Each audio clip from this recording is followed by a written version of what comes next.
ரெடியா? பேசுறேன். ரொம்ப சத்தமா பேச முடியாத ஒரு மனநிலை, மனசு உடைஞ்சிருந்தாலும் அது சத்தமா பேசிதான் ஆகணும். இது வந்து ஒரு ரியல் ஹீரோவோட மரணம். ரியல் ஹீரோக்கள் வந்து என்னைக்குமே மரணிக்கிறதே கிடையாது. அந்த ரியல் ஹீரோக்கள் வந்து தாங்கள் செஞ்ச பணிகள் மூலமாக நம்மளுடைய இதயங்களுக்குள்ள நம்ம அவங்கள இன்னைக்கு அடக்கம் செய்ய போறோம்.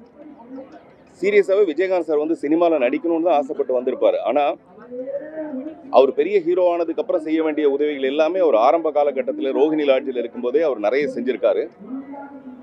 எனக்கு தெரிஞ்சு நான் வந்து ஒரு நடிகனுக்கு என்னைக்குமே நான் வந்து ரசிகனாக இருந்ததில்லை. நான் சொல்றது என்னுடைய ஆரம்ப காலத்தில் இருந்தேன்.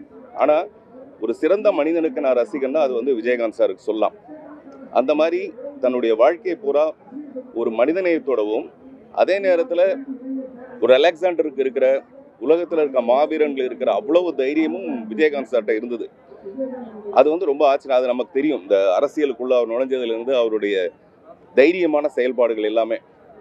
அவர் ஆரோக்கியமாக இருந்திருந்தாருன்னா, ரஜினி சார் கூட சொன்னார், ஆரோக்கியமாக இருந்திருந்தாருன்னா அரசியலில் மிகப்பெரிய ஒரு மாற்றத்தை ஏற்படுத்தி இருப்பாருன்னு. அவ்வளவுக்கும் காரணம் அவருடைய மனசுல நம்ம ஏற்படுத்தின பாதிப்பு.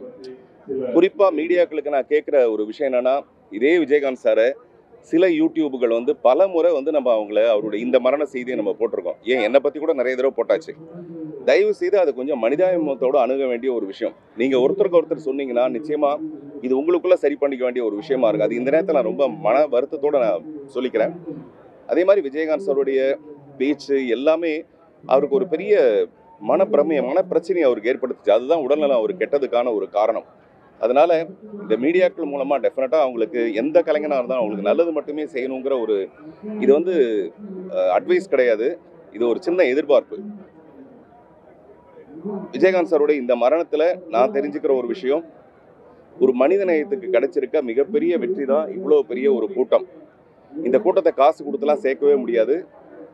இப்ப நான் விஜயகாந்த் சாருடைய ஒய்ஃப் அவங்க என்னை பார்த்ததுக்கு அப்புறம் சொன்னாங்க, ஒரு தாயா இருந்து பார்த்துக்கிட்டேன்னு சொன்னீங்களே அப்படின்னு அழுதாங்க. நானும் அழுதேன். உண்மையிலேயே ஒரு மனைவியை மீறி ஒரு தாயா மாறி அவங்க செஞ்ச நிறைய விஷயங்கள், அவங்க எடுத்துக்கிட்ட ஒரு போராட்டம் தான் இந்த சோகம் நமக்கு தாமதமாக வந்து சேர்ந்துருக்கு. அவருக்கு நம்ம உண்மையிலேயே அஞ்சலி செலுத்த வேண்டியதாக இருந்தால் அந்த மனித நேயத்தை நம்ம பின்பற்றணுங்கிறது மட்டும் நான் எனக்கு ஒரு அட்வைஸாக எடுத்துக்கிறேன். நன்றி. மரியாதைக்குரிய புரட்சி கலைஞர், கேப்டன், தேமுதிக கட்சி தலைவர், இது இன்னும் நிறைய விஷயங்கள் சொல்லிகிட்டே போகலாம். அப்படிப்பட்ட விஜயகாந்த் அவர்கள் வந்து ஒரு சரித்திரம் படைத்து சகாப்தமானவர். அவர் கூட ஆரம்ப காலத்தில் அவர் வாய்ப்பு தேடுற காலத்துலேருந்து எனக்கு அவரை நல்ல பழக்கம்.